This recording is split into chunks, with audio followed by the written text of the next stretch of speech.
Presiden Joko Widodo resmi melantik Jenderal Maruli Simanjuntak menjadi Kepala Staf Angkatan Darat, menggantikan Jenderal Agus Subianto di Istana Negara, Jakarta. Maruli memastikan TNI Angkatan Darat akan menjaga netralitas selama pemilu.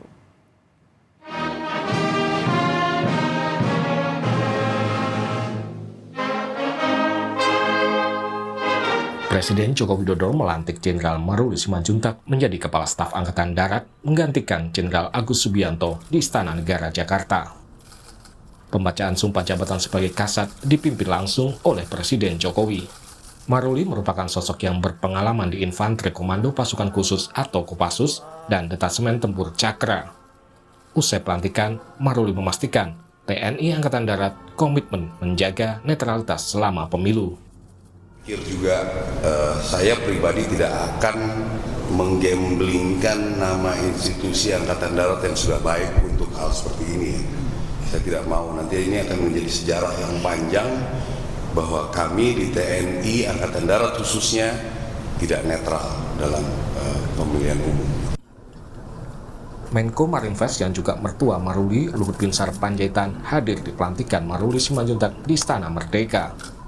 Luhut yang sebelumnya dikabarkan sakit dan menjalani perawatan di Singapura, terbang secara khusus ke Jakarta untuk menghadiri pelantikan sang menantu. Luhut sempat menangis terharu saat berpelukan melihat pelantikan sang menantu. Jadi ya kalau kita dibawa keluarga, Pak Luhut ya dulu juga punya cita-cita jadi Kasat, cuma ya sekarang cukup mantunya saja lah.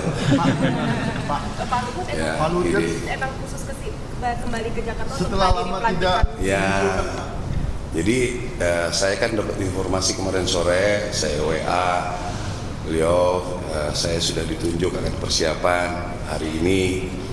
Ya, beliau antusias lagi untuk mau hadir, gitu ceritanya sih. Pengamat militer Anton Ali Abbas menyebut isu netralitas seharusnya tak menjadi tantangan Kasat ataupun Panglima TNI. Netralitas merupakan hal mutlak bagi prajurit TNI.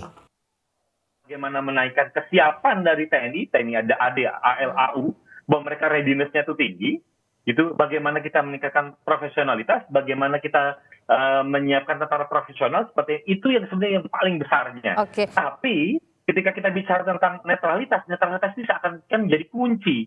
Ini ngomong tentang kepercayaan publik. Kepercayaan publik terkait netralitasnya ASN, netralitasnya birokrasi di eranya Pak Jokowi ini lagi goyah. Gitu. Nah, termasuk juga di TNI ketika dilihat bahwa... Sementara itu, anggota Komisi 1 DPR, Dev Laksono, menilai banyak tugas yang harus dituntaskan, khususnya menjaga netralitas TNI selama pemilu. Menurut Dev, Kasat baru harus menyelesaikan masalah di Papua serta kesejahteraan prajurit. Kalau listnya ini agak panjang ya, mulai dari alutsista, moralitas, penegakan hukum, terus juga sekarang kan kita lagi masuk ke pemilu, pasti akan dituntut untuk memastikan bahwa TNI memiliki netralitas. Hal inilah yang menjadi catatannya, dan kita yakin Maruli adalah perwira yang terbaik untuk menempati posisi tersebut. Maruli Simanjuntak merupakan lulusan Akademi Militer tahun 1992. Maruli lahir di Bandung 27 Februari 1970. Maruli menyelesaikan pendidikan militernya hingga ke Sesko TNI dan Lemhanas.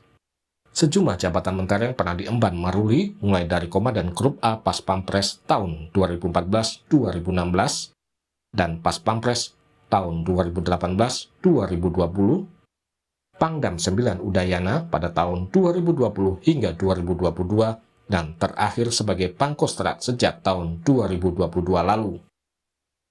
Maruli Simanjuntak kini resmi menjadi Kasat. Dengan pelantikan ini, Maruli Simanjuntak resmi menggantikan Agus Subianto yang lebih dulu dilantik menjadi Panglima TNI. Tim Liputan, Kompas TV. Kasat Jenderal Maruli Simanjuntak pernah menjabat Komandan Korem 074 Warasastrama Surakarta dan karirnya terus melejit hingga terakhir menjadi Pangkostrat. Bagaimana memastikan Kasat menjamin netralitas TNI AD khususnya menjelang pemilu? Kita bahas bersama Anton Ali Abbas, pengamat militer Center for Intermestic and Diplomatic Engagement.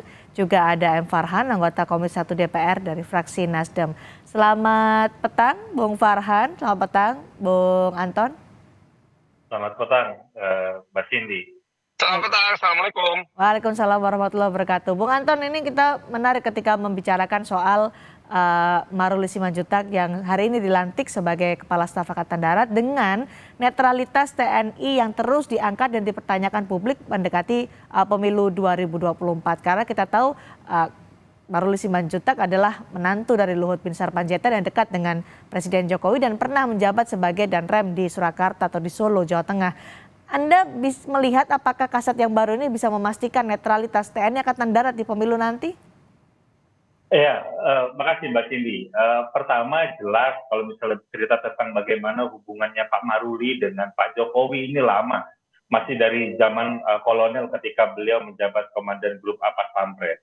Gitu. Lalu ada di Solo, ada di tugas kemudian di Jawa Tengah hingga sekarang. Jadi bagi saya komunikasi dan level kepercayaan itu sudah terjalin dengan tinggi. Itu tidak mengherankan kemudian Pak Jokowi kemudian memilih seorang Maruli Simanjuntak untuk menggantikan Agus Subianto sebagai Kepala Staf TNI Angkatan Darat. Tapi ada tapinya, memang kedekatan itu tentu saja sedikit banyak bisa menimbulkan banyak kemudian komentar, entah itu positif atau negatif. Kalau positifnya tentu saja yang namanya pimpinan membutuhkan kenyamanan dalam apalagi situasi politik yang tidak menentu gitu. Jadi kalau hari ini yang dipilih adalah Jenderal Maruli, itu kan semakin memperkuat adanya dugaan Pak Jokowi jangan-jangan sedang tidak percaya sama birokrasinya secara umum besar, sehingga dia harus menempatkan orang-orang kepercayaannya itu duduk pada posisi strategis gitu. Tapi kemudian kedekatan itu tentu saja bisa dipersepsikan lain, adanya kegundahan, apakah kemudian nanti Pak Maruli akan main-main dengan netral. Tapi saya pikir hari ini Pak Maruli dengan eksplisit menegaskan dia tidak mau gambling. Tidak hanya dengan nama baiknya, tapi juga tentang nama baik institusi yang namanya TNI AD. Ya, bilang kan tadi secara saya tidak mau gambling. Saya pikir itu adalah sinyalemen positif yang diberikan oleh seorang Maruli Simanjuntak di awal kepemimpinannya. Dan tentu saja nanti kita akan lihat apakah Maruli Simanjuntak ini akan tetap memegang komitmennya, pernyataannya saat setelah dilantik dalam melewati tahun politik ini. Itu Mbak Cindy. Itu kan janji pada saat setelah dilantik. Bagaimana kita bisa memastikan, memantau juga, mengawasi bahwa Kasat yang baru ini, Jenderal Maruli Simanjuntak memang betul sesuai dengan janjinya memastikan TNI AD netral di pemilu. Di tengah kita bisa melihat ada all president's man ya, di Panglima TNI, kemudian juga Kapolri. Gimana tuh Bung Anton? Ya, tadi dia bilang, pokoknya kalau ada bukti saya langsung tindak. Saya pikir sinyal-sinyal itu menjadi penting untuk kita awal menjadi pegangan. Itu pegangan yang itu nanti kan kita selalu rekam dan kita akan ulang-ulang. Gitu, karena apa? Ya jelas, membuktikan keterlibatan, membuktikan penyalahgunaan, adanya dugaan penyalahgunaan itu tidak mudah. Sehingga kemudian mencari bukti itu jelas jadi step yang lebih sulit lagi gitu ya. Nah, komitmen ini yang memang mau tidak mau harus terus-menerus didengungkan, apalagi di sini ada Kang Farhan yang notabene di Komisi 1 ada panja, jadi ada panitia spesifik yang membahas tentang netralitas TNI. Saya pikir mata yang menyoroti kemudian yang namanya TNI itu akan menjadi lebih banyak. Dan kalau saya sejauh ini ya namanya gundah tetap ada gitu. Ini semua orang-orangnya presiden. Tapi di sisi lain, kalau kita melihat rekam jejak seorang Maruli Simanjuntak gitu ya, jadi dia tuh kan bukan orang yang hobinya loncat. Kita bisa lihat misalnya berapa lama dia bertugas dalam dia pasca dari dan Grup A sempat memang ke kepala staf Kodam Diponegoro, tapi langsung kemudian Kodam Udayana sebagai Pangdam. Itu waktunya relatif lama, lebih dari setahun. Bukan orang yang misalnya dalam 1 tahun 3-4 kali gitu misalnya mutasi gitu. Dan saya pikir itu di satu sisi apakah beliau pengen mampu untuk melakukan itu, misalnya dia loncat mampu saja, apalagi beliau punya mertua yang namanya Luhut Panjaitan gitu. Jadi kalau misalnya beliau mau bisa saja, tapi kan beliau tidak memanfaatkan itu. Jadi rata-rata saya melihatnya kalau kita lihat rekam jejak dari jabatan, beliau cukup lama gitu, jadi lebih dari 1 tahun. Jadi saya pikir di satu sisi ada sinyal yang cukup positif, tapi di sisi lain memang kita akan menunggu gebrakan-gebrakan selanjutnya. apakah seorang Maruli kemudian memperkuat, gitu ya, memperkuat upaya untuk menepis kegelisahan publik terkait adanya potensi penyalahgunaan, misalnya memberi jaminan bahwa semua pelapor tidak akan dilaporkan balik kepada polisi, lalu juga menjamin kerahasiaan, lalu juga sanksi kemudian menjadi terbuka, pengusutan terbuka dan lain-lain, karena bagaimanapun juga namanya pembinaan kan ada di level kepala staf TNI Angkatan Darat gitu. Nah, kita akan lihat turunan-turunan apa saja kebijakan yang akan dikeluarkan oleh seorang Maruli Simanjuntak. Dari hari ini dia memberi jaminan bahwa dia tidak akan melakukan gambling gitu. Jadi nanti kita akan tunggu. Ini akan dipertaruhkan ya bagaimana janji Maruli Simanjuntak setelah dilantik oleh Presiden Joko Widodo. Bung Farhan, ini kan Maruli Simanjuntak isunya menjadi kasat sudah ada sejak Agus digadang-gadang jadi Panglima TNI. Untuk DPR ini ya sudah memang sangat terbaca Maruli Simanjuntak lah kasat yang baru atau menjadi kejadian. Saya kira ada beberapa hal yang bisa kita lihat. Satu, dengan dijadikannya Bang Maruli sebagai Kepala Staf Angkatan Darat, maka selesai sudah masa transisi pergerakan gerbong kepemimpinan di TNI, ya, baik di level Panglima sampai ke level Kepala Staf Angkatan Darat. Angkatan Laut sudah mapan, tinggal kita tunggu nanti Angkatan Udara gitu. Tapi sekarang sampai nanti Pak Fajar itu selesai masa jabatan sebagai Kepala Staf Angkatan Udara, maka TNI sekarang bisa dalam tanda kutip gaspol kembali menjalankan tugasnya dengan sangat baik. Tugas berat sudah menanti Kepala Staf Angkatan Darat membantu Panglima TNI untuk sebagai pimpinan tertinggi pembinaan kekuatan Matra Darat, itu bagaimana membantu stabilitas di Papua. 4 orang pahlawan TNI AD baru saja gugur, itu sangat menyedihkan, tentunya menjadi pekerja rumah yang luar biasa untuk seorang Maruli Simanjuntak. Nah, pada saat bersamaan dalam pembinaan kekuatan tentu ada banyak tantangan-tantangan lain. Menghadapi pemilu, kami tidak ragu sama sekali kenetralan TNI. Namun, sebagai pembina kekuatan, Kepala Staf Angkatan Darat harus punya ketegasan juga untuk membina anggota keluarga TNI. Karena pengalaman kita menunjukkan bahwa ada beberapa anggota keluarga TNI, apakah itu pasangan, apakah itu anak atau orang tua yang tidak menjaga jempol di sosial media. Nah, itu tantangan berat loh itu. Nggak mudah sama sekali. Jadi saya pikir artinya juga menjadi tugas dari Ibu Maruli. Dan ini tentu saja pekerjaan yang memang sangat kita harapkan bisa dilaksanakan oleh Jenderal Bintang 4 sekelas Pak Maruli Simanjuntak. Oke, tadi juga menjadi pertaruhan kalau tadi Bung Anton menyatakan pertaruhan apa yang dijanjikan oleh Maruli Simanjuntak setelah dilantik oleh Presiden Jokowi, memastikan netralitas TNI Angkatan Darat dalam pemilu 2024. Menurut Anda ini janji, sekedar janji atau hal yang bisa dipastikan, yang pasti dijaga oleh Maruli Simanjuntak?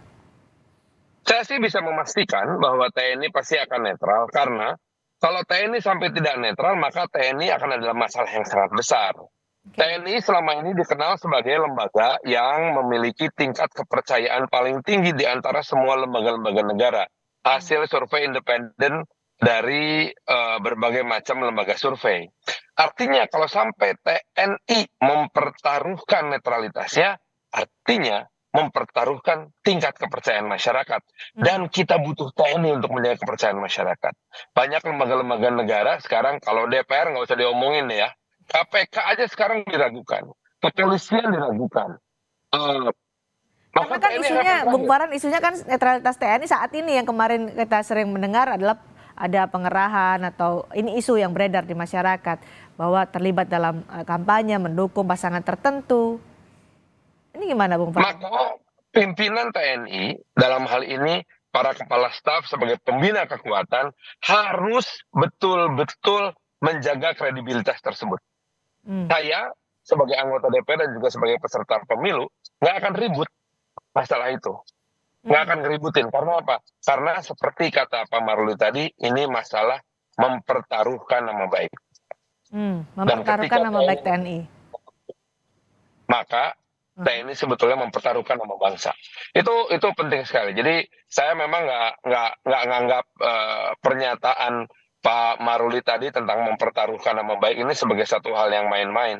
Saya sih nggak akan mengerahkan demo konstituen saya kalau ternyata ada indikasi ketidaknetralan. Saya hanya akan mengajak masyarakat untuk menilai apakah memang pertaruhan itu bisa dijaga dengan baik atau tidak. Gitu loh. Nah, soal anggapan bahwa bagian dari geng Solo Jokowi karena pernah menjadi Yang danrem lagi di di jalan. Surakarta, gimana, Bung Farhan? Ya, itu konspirasi belaka. Menurut saya, mohon maaf ya, saya termasuk yang nggak percaya hal itu. Karena kalau mau disambung-sambungin, nih saya kasih tahu sambung-sambungan ya. Istrinya Pak Dudung itu satu angkatan SMA-nya dengan saya, dengan Pak Maruli di Bandung. Oke. Dan kita punya ikatan alumni angkatan 88 yang sangat kuat. Kemudian catat juga nih, Pak Agus Subianto itu lahirnya nggak beda jauh dari kita, lahir di Cimahi, dan kita anak-anak gaul di Bandung di Cimahi. Kok nggak ada yang curiga sama Oke. saya? Oke, jadi itu bukan masalah ya.